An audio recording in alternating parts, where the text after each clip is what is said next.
आगामी चैतको 17 गतेदेखि यस वर्षको एसईई को परीक्षा हुने राष्ट्रिय परीक्षा बोर्डले निकाल्यो एसईई को तालिका। पृथ्वीको नजिकैबाट गयो एउटा क्षुद्र ग्रह, पृथ्वीमा हुने ठूलो दुर्घटना टरेको खगोलविदको भनाई। रवि लामिछानेको पक्षमा काठमाडौँमा प्रदर्शन, रवि लामिछानेको राजीनामा बारे अलिकति पनि आत्तिनु नपर्ने नेकपा एमालेका उपाध्यक्ष सुभाष नेमवाङको भनाई। रवि लामिछाने नागरिकता पाउन योग्य नागरिक रहेको राष्ट्रिय प्रजातन्त्र पार्टीका वरिष्ठ उपाध्यक्ष रविन्द्र मिश्रको टिप्पणी। रवि लामिछानेको पद गएपछि गृहमन्त्रीको जिम्मेवारी पनि प्रधानमन्त्री प्रचण्डलाई गृहमन्त्री दिए कंग्रेस सरकारमा जाने नेपाली कंग्रेसका नेता शशाङ्क कोइरालाको धारणा। माग सम्बोधन नभए समय प्रतिपक्षमै बस्ने नागरिक उन्मुक्ति पार्टीका अध्यक्ष रञ्जिता श्रेष्ठ चौधरीको भनाई। संघीयतामाथि प्रश्न गरे द्वन्द्व निम्तिने संघीय संसद सचिवालयका महासचिव भरतराज गौतमको भनाई। राष्ट्रपतिमा शुभेच्छुकहरूले मेरो पनि चर्चा चलाएका छन् भन्दै नेपाल समाजवादी पार्टीका अध्यक्ष डाक्टर बाबुराम भट्टराईको स्पष्टोक्ति। अन्तर विषयगत मन्त्रालयको समन्वय नहुँदा समयमै काम पूरा हुन नसकेको परराष्ट्र मन्त्री डाक्टर विमला राई पौडेलको भनाई। फागुनको 28 गते भित्र राष्ट्रपतिको चुनाव नभए देश संवैधानिक संकटमा जाने कंग्रेस नेता शेखर कोइरालाको टिप्पणी। एमालेकै उम्मेद्वार राष्ट्रपतिमा निर्वाचित हुने नेकपा एमालेका उपमहासचिव प्रदीप कुमार गेवालीको धारणा। माधव नेपालसँग वामदेवले गरे पार्टी एकताका लागि 4 वटा शर्त। दानपेटिकाको रकममा तलब थपेर दुर्गमको विद्यालयलाई सहयोग गर्ने पर्यटन मन्त्री सुदन किरातीको घोषणा। कलाकार तथा मोडल एलिजा गौतम नागरिक उन्मुक्ति पार्टीमा प्रवेश। अस्थिरता निम्त्याउने शक्तिबारे निर्मम प्रहार गर्नुहोस् भन्दै मुख्यमन्त्री लीला गिरीको धारणा। राष्ट्रपति विद्यादेवी भण्डारीमा दलगत गन्ध धेरै आएको राष्ट्रिय सभाका पूर्व सांसद रामनारायण बिडारीको आरोप। सरकारको केन्द्रीय सर्भर फेरि डाउन भयो, संविधान कार्यान्वयन भए नभएको हेर्न एउटा छुट्टै निकाय बनाउन आवश्यक रहेको पूर्व सभामुख दमननाथ ढुङ्गनाको भनाई। आज र भोलि पश्चिमी उच्च पहाडी र हिमाली क्षेत्रमा भारी हिमपातको सम्भावना। रामदेव मरिकको ऋण जनप्रतिनिधिले तिरिदिने, छोरालाई पालिकामा जागिर दिने। शनिबारसम्म नेपालमा पठानको कमाई 5 करोडको हाराहारीमा पुग्यो। पेरुमा निर्धारित समय अघि नै चुनाव गर्ने राष्ट्रपतिको अनुरोध संसदद्वारा अस्वीकार। सन् 2024 को कोपा अमेरिका फुटबल अमेरिकामा हुने 16 टिमले प्रतिस्पर्धा गर्ने। गण्डकीले जित्यो टाइगर कपको उपाधि, खेलाडी र दर्शक बीच बोतल हानाहान। र समाचार पार्टी हेल्थ टिप्स अन्तर्गत आज हामी पाठीहरूको मुखको क्यान्सरका 6 लक्षण र जोखिमहरूको विषयमा जानकारी दिनेछौँ। हामीलाई अन्तिमसम्म हेर्नुहोला। दर्शक महानुभाव नमस्कार, समाचारपाटी.com को न्यूज बुलेटिनमा यहाँलाई हार्दिक स्वागत छ। म प्रहलाद चन्द्र घिमिरे। आज मिति विक्रमसम्म 2079 साल माघको 15 गते आइतबार इस्वीसम्म सन् 2023 जनवरी 29 तारिक आज नेपाल नर्सिङ दिवस, विश्व कुष्ठ रोग दिवस रहेको छ। दर्शक महानुभाव यहाँहरू सम्पूर्णलाई नर्सिङ दिवस र कुष्ठ रोग दिवसको हार्दिक मङ्गलमय शुभकामना व्यक्त गर्दछौँ। सदाको चाहिँ आज पनि हामी उपस्थित भएका छौँ आजका महत्त्वपूर्ण समाचार, ब्रेकिङ न्युज अपडेट लगायत तपाईँलाई काम लाग्ने हेर्नै पर्ने महत्त्वपूर्ण खबरहरू लिएर हामीलाई अन्तिमसम्म हेर्नुहोला। हाम्रो मेहनतका लागि यो भिडियोमा एउटा लाइक अवश्य गर्नुहोला। दर्शक महानुभाव पलपलको न्युज अपडेटका लागि हाम्रो च्यानललाई तपाईँले अहिलेसम्म सब्स्क्राइब गर्नु भएको छैन भने कृपया सब्स्क्राइब गर्नुहोस् अनि नजिकै आउने बेल आइकनलाई क्लिक गर्नुहोला। दैनिक रूपमा हेर्नुहुन्छ भने रेगुलर भनेर लेख्नुहोला। आज पहिलोचोटि हेर्दै हुनुहुन्छ भने फर्स्ट टाइम भनेर लेखिदिनु होला। देशभित्र हुनुहुन्छ भने आफू रहेको गाउँ ठाउँ सहर जिल्लाको नाम लेख्नुहोला। विदेशमा हुनुहुन्छ भने कुन देशबाट हेरिरहनु भएको छ त्यो कुरा तलको कमेन्ट बक्समा कमेन्ट गर्नुहोला। आउनुहोस् दर्शक महानुभाव आजका महत्त्वपूर्ण समाचार सुरु गरौँ चैतको 17 गतेदेखि हुने एसईई को तालिका सार्वजनिक भएको प्रसङ्गबाट। यस वर्षको माध्यमिक शिक्षा परीक्षा एसईई को तालिका सार्वजनिक भएको छ। माघको 11 गते बसेको बैठकको निर्णय अनुसार राष्ट्रिय परीक्षा बोर्डले परीक्षा तालिका सार्वजनिक गरेको हो। बोर्डका अनुसार नियमित र ग्रेड वृद्धि परीक्षाको पहिलो दिन अनिवार्य अङ्ग्रेजी विषयको परीक्षा तोकिएको छ। अङ्ग्रेजी विषयको परीक्षा चैतको 17 गते शुक्रबार बिहान 8 बजेदेखि 11 बजेसम्म हुनेछ। एसईई परीक्षा चैतको 29 गते सकिने जनाइएको छ। राष्ट्रिय परीक्षा बोर्डले सार्वजनिक गरेको एसईई को परीक्षाको तालिका यहाँहरूले स्क्रिनमा देखिरहनु भएको छ। कुन दिन कुन विषयको परीक्षा छ भनेर हेर्न सक्नुहुनेछ।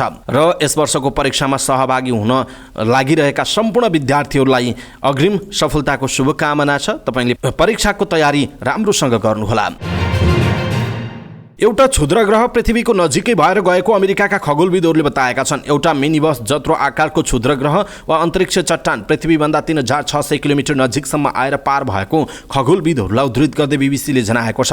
अन्तरिक्षमा यो दूरी निकै कम हो। खगोलविदहरूले त्यस क्षुद्र ग्रहको नाम 2023 BU राखेका छन्। क्षुद्र ग्रह पृथ्वीको क्षेत्रबाट पार भएसँगै एउटा ठूलो दुर्घटना टरेर गएको छ। यो घटनाले अन्तरिक्षमा पृथ्वीको नजिकै ठूलो आकारका क्षुद्र ग्रहहरू छन् र उनीहरूको पहिचान गर्न बाँकी छ भन्ने देखाएको छ। यो क्षुद्र ग्रहलाई अघिल्लो हप्ता मात्र खगोलविद गेन्नाडी बोरिसोभले फेला पारेका थिए। उनले प्राप्त गरेको सूचनालाई थप खोज अनुसन्धान गरेपछि 2023 BU नाम दिइएको त्यस क्षुद्र ग्रहको आकार र त्यसले अगाडि बढ्न लिइरहेको बाटोका बारेमा थाहा हुन सकेको थियो। त्यो क्षुद्र ग्रह मानिसले अन्तरिक्षमा पठाएका दूरसञ्चार भू उपग्रहहरू रहेका क्षेत्रभित्रै प्रवेश गरेको थियो। क्षुद्र ग्रह भू उपग्रहहरूसँग ठोक्किने सम्भावना भने निकै कम हुने विज्ञहरूले बताएका छन्। रवि लामिछानेको नागरिकता सम्बन्धी विवादमा सर्वोच्च अदालतले गरेको फैसलाको विरोधमा काठमाडौँमा प्रदर्शन भएको छ। युवाहरूको एक समूहले काठमाडौँको माइती घरदेखि बानेश्वरसम्म प्रदर्शन गरेका हुन्। प्रदर्शनमा सहभागीहरूले रवि लामिछानेलाई सुनियोजित रूपमा फसाइएको आरोप लगाएका छन्। सर्वोच्च अदालतले रवि लामिछानेले अमेरिकी नागरिकता त्यागेपछि नेपाली नागरिकता सक्रिय गराउन कानुनले तोकेको प्रक्रिया पूरा नगरेको भन्दै उहाँको सांसद पद खारेज हुने फैसला गरेको थियो। सर्वोच्चको फैसलापछि लामिछानेले राष्ट्रिय स्वतन्त्र पार्टीको सभापति पद र गृहमन्त्री पद पनि गुमाउनु भएको छ।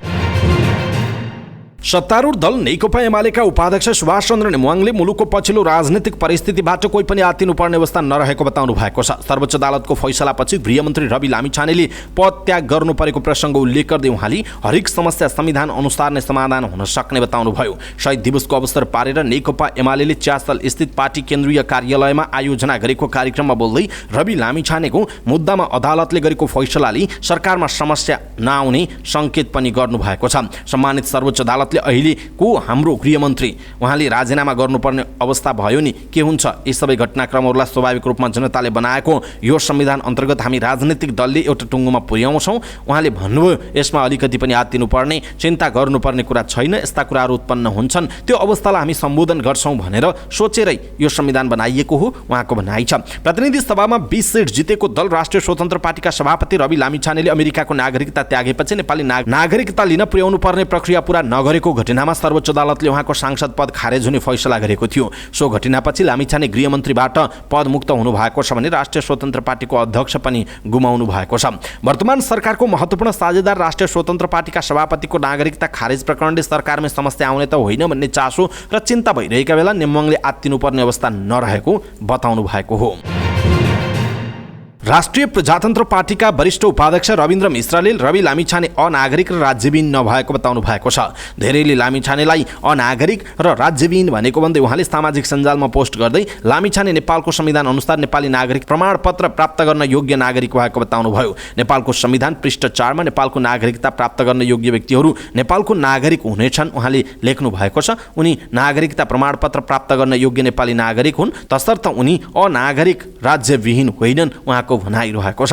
रवि लामिछानेलाई सर्वोच्च अदालतले अमेरिकी नागरिकता त्यागेर नेपाली नागरिकता पुनः प्राप्तिको प्रक्रिया पूरा नगरेको कारण देखाउँदै दोषी ठहर गरेको छ। नागरिकता विवाद मुद्दामा दोषी देखिएपछि उहाँको उपप्रधानमन्त्री र गृहमन्त्री, सांसद, दलको नेता र पार्टी सभापति पद समेत गुमेको छ। गृहमन्त्रीको जिम्मेवारी प्रधानमन्त्री पुष्पकमल दाहाल प्रचण्डले पाउनु भएको छ। राष्ट्रपति कार्यालयले एक विज्ञप्ति निकालेर प्रधानमन्त्री प्रचण्डकै सिफारिसमा उहाँलाई नै गृहमन्त्रीको जिम्मेवारी तोकिएको छ। मन्त्रीहरू नियुक्त नहुँदा युवा तथा खेलकुद र वन तथा वातावरण मन्त्रालयको जिम्मेवारी पनि प्रधानमन्त्री पुष्पकमल दाहाल प्रचण्डले नै सम्हालिरहनु भएको छ। सर्वोच्च अदालतको फैसलापछि गृहमन्त्री र सांसदबाट रवि लामिछाने पदमुक्त भइसक्नु भएको छ। लामिछानेले एकपटक नेपाली नागरिकता त्यागेपछि पुनः नयाँ प्रक्रिया बनाउनु पर्नेमा पुरानै नागरिकताका आधारमा मनोनयन दर्ता गराएर सांसद पद जित्नु भएको थियो। रविको नागरिकता नै अवैध रहेकाले उहाँको जितेको सांसद पद र मन्त्री पद समेत गैर कानुनी रहेको भन्दै परेको रेटमा सर्वोच्चले फैसला गरेको हो। यसैबीच नागरिकता विवाद मुद्दामा दोषी ठहर हुनुभएका रवि लामिछानेको विवाह दर्ता पनि कानुनी रूपमा बदर भएको छ। सर्वोच्च अदालतले शुक्रबार गरेको फैसलामा रवि दोषी ठहरिएसँगै श्रीमती निकिता पौडेलसँगको विवाह पनि बदर गरिदिएको छ। रवि र निकिताले पुरानो नागरिकताको आधारमा कोर्ट म्यारेज गरेका थिए। अभिलेख अनुसार रवि र निकिता बीच 2077 साल माघ 8 गते काठमाडौँ जिल्ला अदालतमा कोर्ट म्यारेज भएको थियो। कानुनी रूपमा नभए पनि सामाजिक र सांस्कृतिक हिसाबले भने उनीहरू श्रीमान श्रीमती हुन सक्छन्। वैधानिक रूपमा पुनः श्रीमान श्रीमती भन्नका लागि भने अब आधिकारिक नागरिकता लिएपछि पुनः विवाद दर्ता गर्नुपर्नेछ। शुक्रबारको फैसलामा रविले अमेरिकी नागरिकता परित्याग गर्दा गृह मन्त्रालयमा जानकारी नगरिएको र विदेशी नागरिकता लिँदा स्वतः नेपाली नागरिकता सक्रिय हुने तर्कसहित नेपालमै रहँदै आउनु भएको थियो। कानुन अनुसार विदेशी नागरिकता परित्याग गरेको अवस्थामा उक्त विषय गृह मन्त्रालयमा जानकारी गराउनु पर्ने र पुनः नागरिकता लिनका लागि निवेदन दिनुपर्ने व्यवस्था उल्लेख छ। शुक्रबारको सर्वोच्चको आदेशसँगै रविको उपप्रधान तथा गृहमन्त्री, सांसद, पार्टी सभापति सहितका अन्य पदबाट पनि मुक्त भइसक्नु भएको छ। नेपाली कांग्रेसका केन्द्रीय सदस्य शशाङ्क कोइरालाले भागभण्डा मिली कांग्रेस सरकारमा जाने बताउनु भएको छ।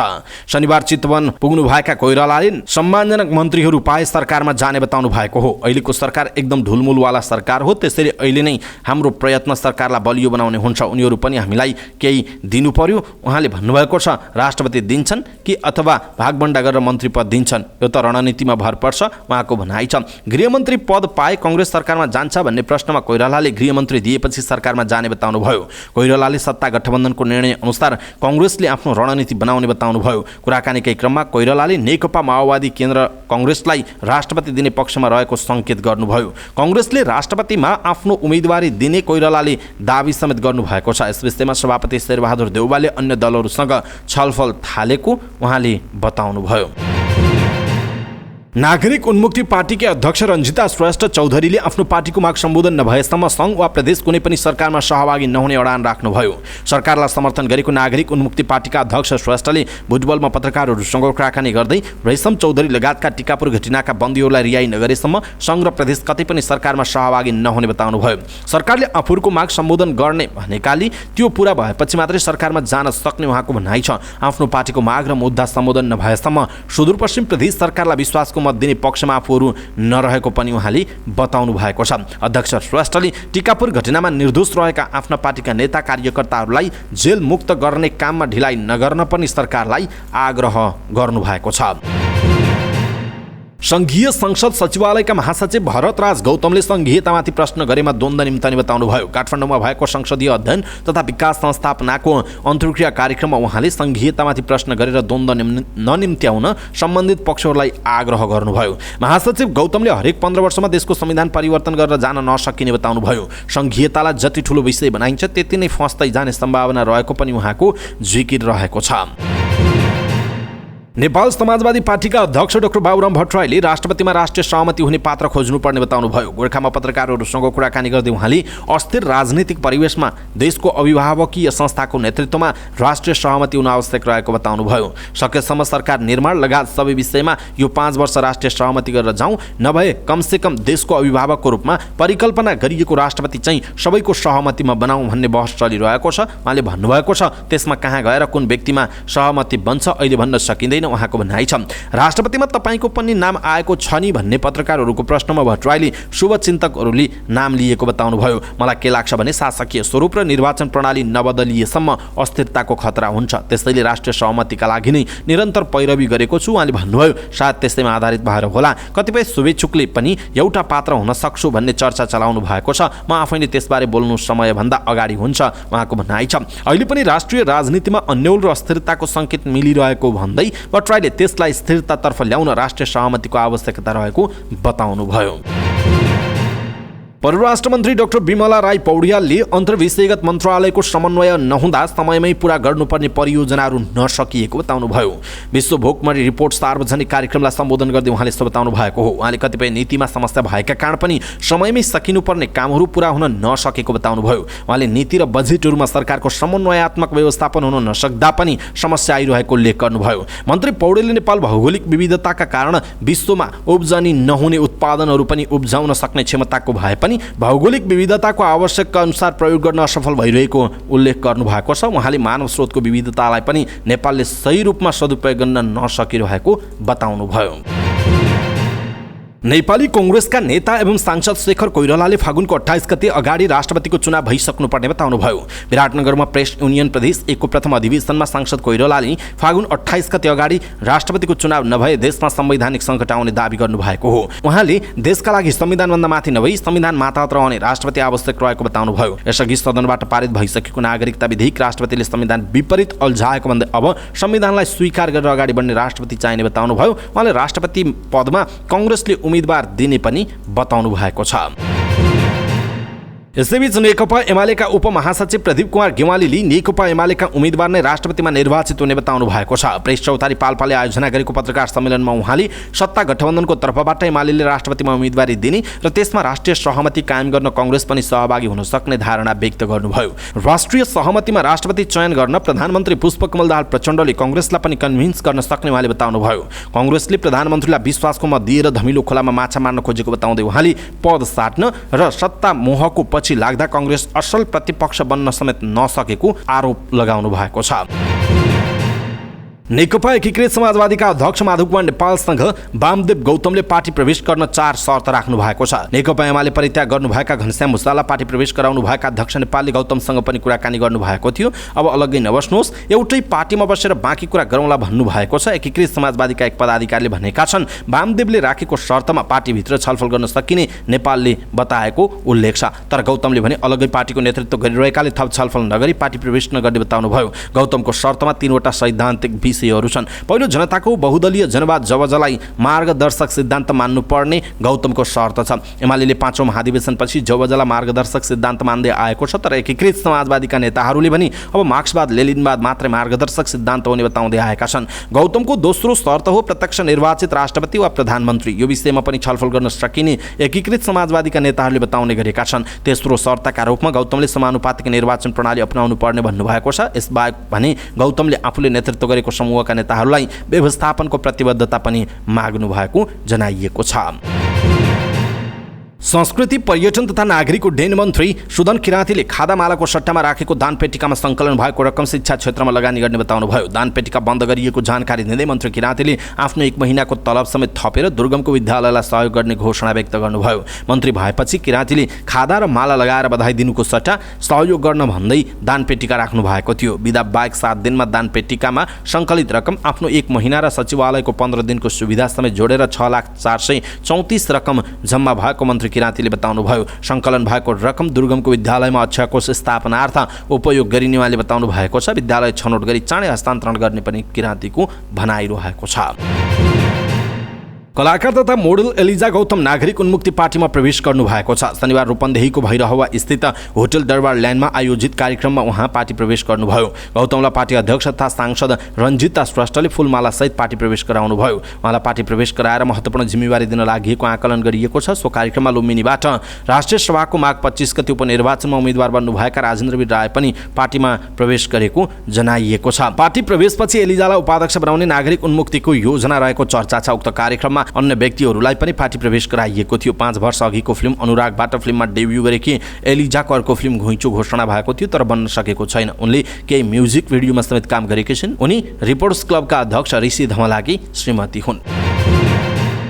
लुम्बिनी प्रदेशका मुख्यमन्त्री लीला गिरीले राजनीतिक अस्थिरता निम्त्याउने शक्तिका बारेमा उजागर गर्नुपर्ने बताउनुभयो। सरकारलाई अस्थिर बनाउन विदेशी शक्ति र भू राजनीतिको प्रभाव रहेको भन्दै गिरीले त्यस्ता शक्तिको पक्षमा लाग्ने दल र नेता विरुद्ध सञ्चार माध्यमले निर्मम प्रहार गर्नुपर्ने बताउनुभयो। पत्रकार रामकृष्ण भण्डारीको सत्ता सङ्घर्ष नामक पुस्तक बारे भुटबलमा भएको विमर्शमा मुख्यमन्त्री गिरीले मुलुकको विकास र समृद्धिको बाधक राजनीतिक अस्थिरता नै भएको बताउनुभयो। बहुमतको सरकार किन गिराउने खेल कसले गरिरहेको छ, किन सरकारहरू टिक्न सकेनन्, मुख्यमन्त्री गिरीले प्रश्न गर्नुभयो। नेपालमा स्थिरता हुन नदिन विदेशी शक्ति र भू राजनीतिको प्रभाव छ कि छैन, यस्ता शक्तिहरूको बारेमा जनतालाई उजागर गर्ने काम मिडियाको हो उहाँको भनाइ छ। मुख्यमन्त्री गिरीले संसदीय व्यवस्थामा सरकार बनाउने र गिराउने खेल विश्वका अधिकांश देशमा हुने भन्दै सबै कुराको दोष राजनीतिक दल र नेतालाई मात्र दिनुभन्दा त्यसको भित्री कारणहरू पहिल्याउन जरुरी रहेको पनि बताउनुभयो। राष्ट्रिय सभाका पूर्व सांसद एवं वरिष्ठ अधिवक्ता रामनारायण भिडारीले राष्ट्रिय सहमतिमा नै राष्ट्रपति बनाउनु पर्ने बताउनुभयो। काठमाडौँमा भएको संसदीय अध्ययन तथा विकास संस्थापना अन्तर्क्रियामा उहाँले राष्ट्रपति पद एकता, संघीयता र गणतन्त्रकै प्रतीक भएकाले सबैको सहमतिमा राष्ट्रपति बनाउन सक्ने वातावरण बनाउनु पर्ने बताउनु भएको हो। राष्ट्रिय सहमतिमा राष्ट्रपति बनाए अहिले झेल्नु परेका समस्याहरूबाट मुक्ति मिल्ने उहाँको भनाइरहेको छ। उहाँले राष्ट्रपति विद्यादेवी भण्डारीबाट दलगत गन्ध धेरै आएको आरोप पनि लगाउनुभयो। उहाँले राष्ट्रपति भण्डारी राष्ट्रपति बनेर भन्दा पनि दलको प्रभावमा परेर काम गरिरहेको आरोप लगाउनुभयो। उहाँले राष्ट्रपति पद पहिला फालेको जस्तो पद भए पनि पछिल्ला घटनाक्रमले राष्ट्रपतीय पद्धतिलाई परिमार्जन गर्नका निम्ति विद्वत वर्गले सुझाव दिनुपर्ने आवश्यकता देखिएको बताउनुभयो। उहाँले राष्ट्रपति निर्वाचनमा गोप्य चुनाव किन हुनु पर्यो भन्दै प्रश्न पनि गर्नुभयो। सरकारको केन्द्रीय सर्भर फेरि बन्द भएको छ। राष्ट्रिय सूचना केन्द्रका एक अधिकारीका अनुसार शनिबार साँझ 7:30 बजेपछि फेरि सर्भर बन्द भएको छ। सर्भर घरि आउने घरि जाने भएको अधिकारीहरूले बताएका छन्। शनिबार दिउँसो करिब 5 घण्टा सर्भर बन्द भएको थियो। सर्भर बन्द भएकै कारण त्रिभुवन अन्तर्राष्ट्रिय विमानस्थलबाट उडान भएको थिएन। प्राविधिक कारणले समस्या आएको बताइए पनि सर्भरमा गम्भीर समस्या देखिएको अधिकारीहरूको भनाइ छ। सर्भरमा ह्याकरहरूले अट्याक गर्ने प्रयास गरेको थियो। त्यस विषयमा हामी अध्ययन नै गरिरहेका छौँ, एक अधिकारीले भनेका छन्। उनले दोस्रो पटक पनि सर्भर डाउन भएपछि गम्भीर समस्या भएको हुन सक्ने आकलन गरेका छन्। उनले समस्या समाधानका लागि प्राविधिकहरू खटिरहेको बताएका छन्।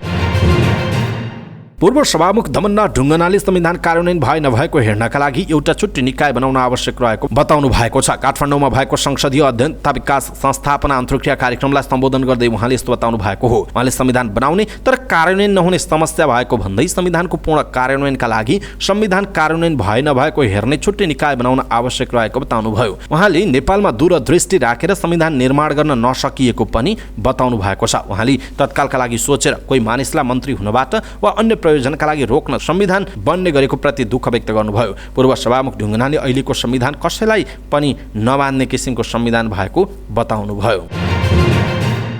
आज र भोलि देशको पश्चिमी भेगमा उच्च पहाडी र हिमाली क्षेत्रमा मध्यमदेखि भारी हिमपातको सम्भावना रहेको मौसमविदहरूले बताएका छन्। पश्चिमी वायुको प्रभावका कारण आज र भोलि सुदूरपश्चिमी कर्णाली र लुम्बिनी प्रदेशका सबैजसो उच्च पहाडी र हिमाली क्षेत्रमा हिमपातको सम्भावना रहेको मौसम तथा जलवायु विज्ञ धर्मराज उप्रेतीले बताउनुभयो। यस्तै पहाडी र तराई क्षेत्रमा सामान्य वर्षा, चट्याङ र कतै कतै असिनाको समेत सम्भावना रहने उहाँले बताउनुभयो।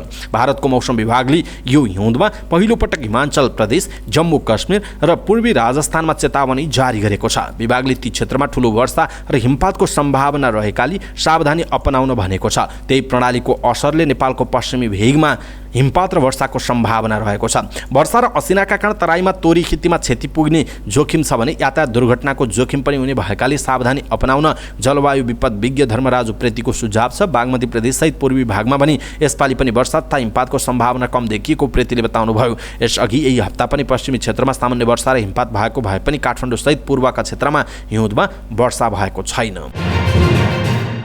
गत हप्ता आत्महत्या गरेका सप्तरीका रामदेव मरिक डोमकोट ऋण गाउँपालिकाका जनप्रतिनिधिले तिरिदिने भएका छन्। सप्तरीको छिन्नमस्ता गाउँपालिकाका जनप्रतिनिधिले आफ्नो तलब भत्ताबाट उनको परिवारले विभिन्न वित्तीय संस्था र व्यक्तिलाई तिर्नुपर्ने 3.5 लाख रुपैयाँ ऋण तिरिदिने निर्णय गरेको गाउँपालिकाका अध्यक्ष विद्यानन्द चौधरीले बताउनुभयो। छिन्नमस्ता गाउँपालिका 2 रामपुरका 45 वर्षीय रामदेव मरिक 10 पुसमा घर नजिकै झुन्डिएको अवस्थामा मृत भेटिएका थिए। उनले वित्तीय संस्थामा तिर्नुपर्ने ऋणको किस्ता तिर्न सकेका थिएनन्। शुक्रबार गाउँपालिकाका जनप्रतिनिधिहरूको छलफलले रामदेव परिवारको ऋण अध्यक्ष, वडा अध्यक्ष लगायत जनप्रतिनिधिको तलब भत्ताबाट तिरिदिने निर्णय भएको जनाइएको छ। यस्तो दुःखद घटनाले हाम्रो गम्भीर ध्यान आकर्षण भएको छ।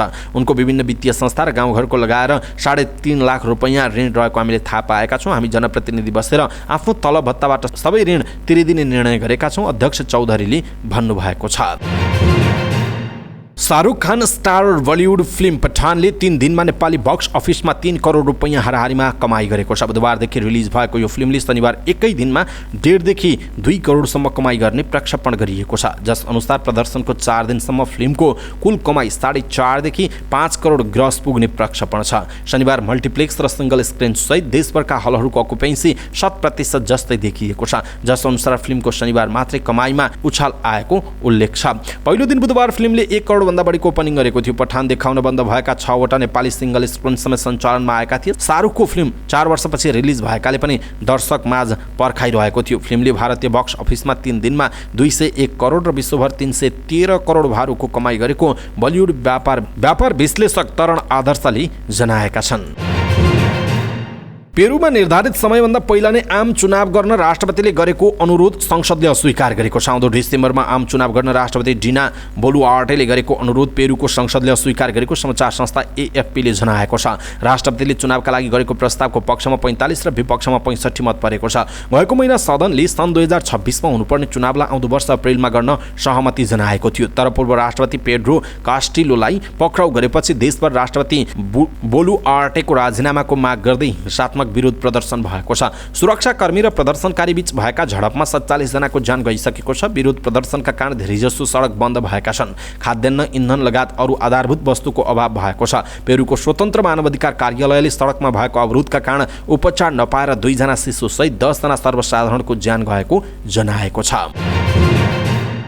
दक्षिण अमेरिकी महादेशको फुटबलको प्रतियोगिता कोपा अमेरिकाको आगामी संस्करण अमेरिकामा हुने भएको छ। उत्तर अमेरिकी राष्ट्र अमेरिकामा आयोजना हुने सन् 2014 को कोपा अमेरिकामा कुल 16 राष्ट्रले प्रतिस्पर्धा गर्नेछ, जसमा दक्षिण अमेरिकाका 10 टिम हुनेछन् भने उत्तर र मध्य अमेरिकी क्षेत्रबाट 6 टिम हुने बताइएको छ। सन् 2024 को कोपा अमेरिका आयोजना गर्ने पालो इक्वेडरको भए पनि त्यहाँको सरकारले आयोजना गर्न नसक्ने जनाएपछि दक्षिण अमेरिकी फुटबल सङ्घ कन्मेबोलले अमेरिकामा गर्ने निर्णय गरेको हो। कोपा अमेरिका दोस्रो पटक दक्षिण अमेरिका बाहिर हुन लागेको छ। यसअघि कोपा अमेरिकाको 100 वर्ष पुरा भएको अवसरमा 2016 मा पनि यो प्रतियोगिता अमेरिकामा भएको थियो। पछिल्लो पटक सन् 2021 मा ब्राजिलमा भएको कोपा अमेरिकाको उपाधि अर्जेन्टिनाले जितेको थियो। पोखरामा सञ्चालित टाइगर कपको तेस्रो संस्करणको उपाधि गण्डकी प्रदेशले जितेको छ। घरेलु मैदानमा दर्शकको समर्थनमा गण्डकीले विभागीय टिम एपीएफलाई 3-0 को सेटमा पराजित गर्दै उपाधि रक्षा गर्न सफल भएको हो। पोखरा रङ्गशाला स्थित भलिबल कोर्टमा भएको फाइनल खेल निकै रोमाञ्चक र प्रतिस्पर्धात्मक देखिएको थियो। खेलको पहिलो सेटमा एपीएफले 25-16 अन्तरले जित निकालेको थियो भने दोस्रो सेटमा 25-18, तेस्रो सेट पनि गण्डकीले 25-19 ले जितेको थियो। निकै प्रतिस्पर्धात्मक चौथो सेट एपीएफले 28-16 ले जित्यो, तर खेलमा खेलाडीले सुखद अनुभव भने लिन पाएनन्। खेल लगातार बराबरी अङ्कमा अगाडि बढ्न थालेपछि गण्डकी समर्थक दर्शक उत्तेजित बने। प्रतिस्पर्धात्मक खेलमा खेलाडी र दर्शक दुवैले संयमता गुमाउन पुग्दा एपीएफ र गण्डकी समर्थक दर्शक बीच आपसमा बोतल हानाहानको स्थिति समेत बनेको थियो। तनावग्रस्त स्थिति नियन्त्रणमा लिन आयोजकलाई हम्मे परेको थियो भने केही बेर खेल रोकिन पनि पुगेको थियो। खेलको अन्तिम सेट गण्डकीले 15-8 को फराकिलो अन्तरले जित निकालेसँगै तेस्रो संस्करणको टाइगर कपको उपाधि जित्न सफल रह्यो। प्याराफिटभरि करिब 3000 को संख्यामा रहेका दर्शकको हुटिङसँगै गण्डकीले उपाधि हात पारेको थियो। शनिबार नै भएको टाइगर कपको महिलातर्फको उपाधि विभागीय टोली एपीएफले हात पारेको छ। अर्को विभागीय टोली त्रिभुवन आर्मीलाई 3-1 को सेटमा पराजित गर्दै उसले दोस्रो पटक उपाधि चुम्न सफल रहेको हो। प्रतियोगिताका विजेता महिला तथा पुरुष दुवै टिमले समान 5-5 लाख रुपैयाँ र उपविजेताले 2,50,000 रुपैयाँ पुरस्कार प्राप्त गरेका छन्। समाचार पार्टी न्यूज बुलेटिनमा पालो भएको छ समाचार पार्टी हेल्थ टिप्स। आजको समाचार पार्टी हेल्थ टिप्समा हामीले पाठीगरको मुखको क्यान्सरका 6 लक्षण र जोखिमहरूको विषयमा जानकारी गराउँदैछौँ। हामीलाई अन्तिमसम्म हेर्नुहोला। सबै नेपालीहरू माझ पुर्याउनका लागि यो हेल्थ टिप्स आफ्नो फेसबुक, ट्विटर लगायतका सामाजिक सञ्जालमा #समाचार पार्टी भनेर सेयर गर्नुहोला। नेपालमा महिलाहरूमा हुने क्यान्सर मध्ये पाठीगरको मुखको क्यान्सर पहिलो स्थानमा पर्दछ। पाठीगरको मुखको क्यान्सर हुने प्रमुख कारण ह्युमन प्यापिलोमा भाइरस HPV संक्रमण हो। यसको संक्रमण मुख्यतः यौन सम्पर्कबाट हुन्छ। पाठीगरको मुखको क्यान्सरका जोखिमहरू: धेरैजनासँग असुरक्षित यौन सम्पर्क गर्नु, कम उमेरमा विवाह वा सानैदेखि यौन सम्पर्क हुनु, कम उमेरमा बच्चा जन्माउनु, धेरै बच्चा जन्माउनु, पटक पटक गर्भपतन गराउनु, धूम्रपान गर्नु, कुपोषण भएका महिलाहरूमा, HIV संक्रमित महिलाहरूमा। पाठीगरको मुखको क्यान्सरका प्रमुख लक्षणहरू: यौन सम्पर्क गर्दा रगत देखिनु, योनिबाट अनियमित रगत बग्नु, सेतो गनाउने पानी आउनु, तल्लो पेट दुखिरहनु, दिसा पिसाब गर्दा अप्ठ्यारो हुनु, ढाड दुख्नु, बढी थकाइ लाग्नु, तौल घट्दै जानु। पाठीगरको मुखको क्यान्सरको रोकथाम तथा उपचार: 30 वर्ष माथिका सबै महिलाहरूले नियमित पाठीगरको मुखको परीक्षण गराउनु पर्दछ। सरकारी स्वास्थ्य संस्थामा VIA प्रविधिबाट पाठीगरको मुखको क्यान्सरको परीक्षण निशुल्क उपलब्ध छ। HPV विरुद्धको खोप लगाएर पाठीगरको मुखको क्यान्सरबाट बच्न सकिन्छ। प्रारम्भिक चरणमै रोग पहिचान भएमा पाठीगरको मुखको क्यान्सर हुनबाट जोगिन्छ। दर्शक महानुभाव, आज हामीले यहाँहरूलाई राष्ट्रिय स्वास्थ्य शिक्षा सूचना तथा सञ्चार केन्द्रले जारी गरेको हेल्थ टिप्स पाठीगरको मुखको क्यान्सरका 6 लक्षण र जोखिमहरूको विषयमा जानकारी गरायौँ। तपाईँलाई कस्तो लाग्यो आफ्नो कुरा तलको कमेन्ट बक्समा कमेन्ट गर्नुहोला र सबै नेपालीहरू माझ पुर्याउनका लागि यो भिडियोलाई आफ्नो फेसबुक, ट्विटर लगायतका सामाजिक सञ्जालमा सेयर गर्नुहोला। आफन्तजन इष्टमित्रलाई मेसेन्जरमा पठाइदिनुहोला।